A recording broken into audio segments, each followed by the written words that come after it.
That really makes it burn well. Hello, welcome to Waypoint Survival. Today, we're gonna take some thin metal tubing and some plastic tubing and show you how to make a really cool fire hack. Stay tuned. So we've got a few coals here, and what I've got here is just simply a piece of copper tube that I made some years ago. And this is all right if you're young and agile, but we wanna add some more chips to the fire, and then we have to get down really low like this and blow. Now that's going to work okay, but that's very difficult, especially if you have mobility issues, problem getting up and down, that sort of thing. A few years ago, I got this stainless steel stove. It's basically one piece stainless steel. It's got a grid down in the bottom, a little grate, so the coals don't fall all the way through. And it came with this device here, which is a length of clear plastic hose, and it has a piece of stainless steel with a little bit of a keeper or a washer so it doesn't shove all the way through. And I was thinking about this, particularly as it relates to folks as we get older, and just all the challenges that we have in getting down low to blow on a fire. Obviously, the best place to blow on a fire if you want it to increase in heat is down here at the bottom. The problem with that is the knees. Yes, the old knees after a while, they don't want to work as well as they used to, and getting down on the ground for older folks can be quite difficult. So here's the solution. Again, a piece of that brake line that we used in our last video for the hobo pocket lamp. And what I've done is I've used a flaring tool to slightly flare the end of it. If you know anybody that does plumbing, then you can find one of these usually in their toolbox. Gas lines, copper lines, there's all kinds of reasons why you might need to flare something like that. Now, the reason that I have to flare the end of this is because my copper tube, the very diameter of it is just a little too small. This slides in and out really easy, and I don't want to lose this. I want this to be firm in there, so I have flared one end. To use the flaring tool, you take the pipe that you want to flare, find the right diameter hole, and put it up just a little above. You can see there's a bit of a divot right there, and that's the part that we want to flare. You're going to close this end here and screw it tight. It needs to be pretty snug so it doesn't slide in and out. Then you're going to take this device, and this locks in around it that way. There's a bit of a point here that goes right inside the piece of pipe that you want to flare, just like this, and you're just going to turn this until it begins to tighten up. You'll go ahead and turn your flaring tool just like this, and if you keep a close eye on it, you can see that it's beginning to flare that end just a little bit. Now, I don't want to completely flare it. I just want to open that up a little bit. And I can see that it's already done that. Now, again, if the pipe that you're using, you can use any kind of a little pipe. You could use the metal barrel from an old pen. You could use something from one of those telescoping pointers or a piece of antenna, whatever you have that's not going to burn, because that's the critical part. But as long as this will fit in here and fit nice and snug, you really don't have to flare that. That's just an option for those. This is what I had, so this is what I'm going to use. So once you get that flared out, make sure you smooth this off.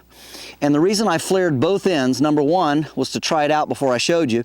But secondly, because when I have both ends flared, if I do take this apart, it doesn't matter which end I put back in then. Both ends will fit and fit snugly.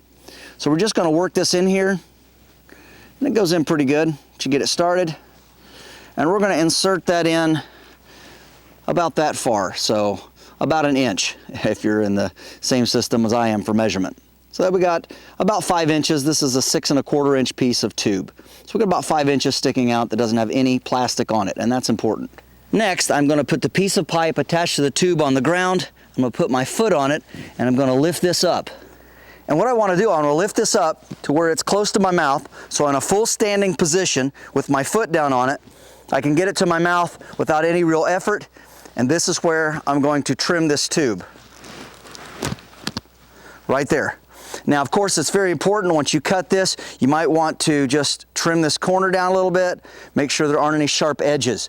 can cut your mouth or your lips. All right, guys, sorry about the change in audio quality. My mic just quit on me. The battery needs to be recharged. It's one thing I don't care too much about rechargeables. So anyway, you'll have to just make do with the camera microphone, which is pretty good. But the next step is we want to cut a decently long stick, and you want to split the end. And what that's for is you could take this metal tube and insert it in there tightly. It'll move up and down a little bit like this, but that's fine. You're going to put this on the ground, and you can use this to direct the fire. I'll show you how that works. Okay, so hopefully you'll be able to hear me well enough. At this point, we've got our stick, we've got the tube, we can adjust it, and without having to get down on the ground into the mud and the dirt, we can just direct the wind that we're blowing, extra oxygen, into the fire, just like this.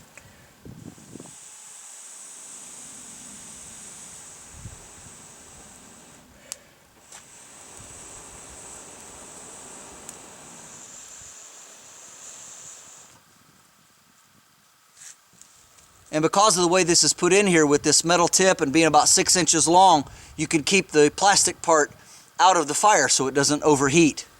By the way, this also works really well with the hobo type stoves, where you've got these triangular holes here in the back. You can take this and just insert it in here and just blow. I mean, it really increases the heat, helps everything burn up to a fine white ash. It's much more efficient than just letting it burn by itself. And sometimes, of course, if you understand the fire triangle, you know, fires need fuel, they need heat, and they need oxygen. So sometimes adding that extra oxygen is really all you need. When it's all said and done, you can simply coil it up and stick it in with the rest of your gear. I know it's a little bit bulky, but it doesn't weigh very much, and it allows you to blow on the fire from a standing position, just using a stick to wedge it in there and hold it down low. So this is just a great fire hack anyway. If you're in the snow, you don't want to get down at the ground level, you want to stay up off your knees and keep them dry, even if you don't have mobility issues, which I don't, thank the Lord, but as I get older, one of these days I may. And so this is something right here that's a great hack. Again, you can take this apart. If you don't like that sticking out, you can just easily pull it apart and makes it fit in a little easier. You could put into a little pouch perhaps. But I think this is a great hack, something that I came up with based on that wood stove that I bought many years ago, and I think it'd be a great addition for a fire kit. This is James Bender for Waypoint Survival. If you like this video, please give it a thumbs up. Also make sure and check out the links in the description box below, just under the More button.